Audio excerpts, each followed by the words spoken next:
All right, this PowerPoint covers Chapter 11, the nervous system integration and control. And this is a long chapter with lots and lots of details. We're going to focus on three details. The first is an overview of the nervous system, which I'll talk about in this program. Then the second one will be a separate program, which will focus on neurons and how they function.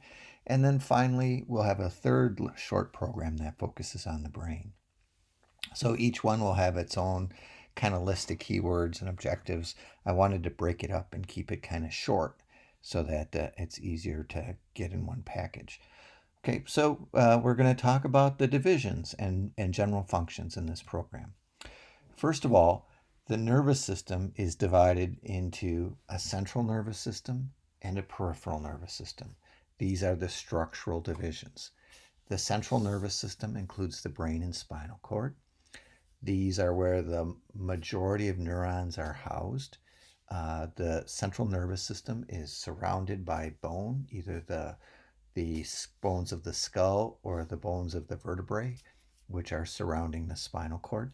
It's also wrapped in three membranes, the meninges, the pia, the arachnoid, and the dura mater. And within the meninges is held fluid, the cerebral spinal fluid, that protects the brain and spinal cord. So these are lots of neurons, delicate, our primary area of integration. Then the peripheral nervous system includes nerves that branch off of the central nervous system, either from the brain, and those are the cranial nerves, or from the spinal cord. And there's I think 31 pair of spinal nerves. And then there may be some clumps of nerve cell bodies in what are called ganglia. But mostly this is sensory information being carried towards the central nervous system, or information that's going to activate muscles and glands. That's called motor, and that's going to muscles and glands of the body. Okay, and so then that's the main divisions, but there's also some functional divisions we have to talk about, and then these general functions. And so the general functions are that nerves carry sensory input from receptors all over the body, um, eyes, ears, from the mouth, from the nose, from the skin, from internal organs, and that sensory information is going to the brain and spinal cord.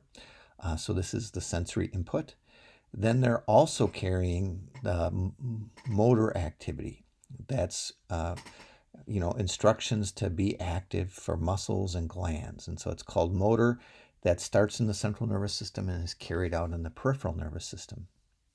Okay, then a big part of what the nervous system does is make decisions, and this is called integration.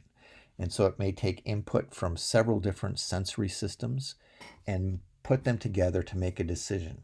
Often this is done on homeostasis.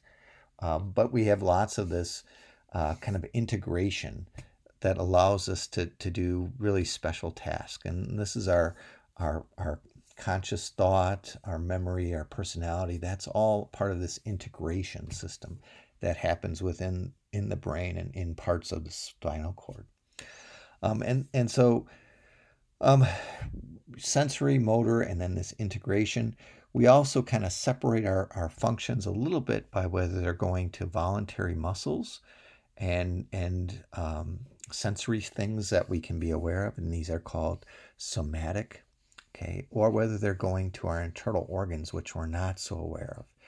And those motor commands that are going to those internal organs are called autonomic, and they're involuntary. So it's going to our organs like our intestine, our liver, our pancreas. And there's two divisions of that autonomic system: the parasympathetic, which is sometimes called the rest and digest system, and then the sympathetic is the other division of the autonomic system, which is sometimes called the fight or flight. Okay, so we'll stop there, and then there will be more to get ready for, because there's going to be a program on neurons and a program on the brain.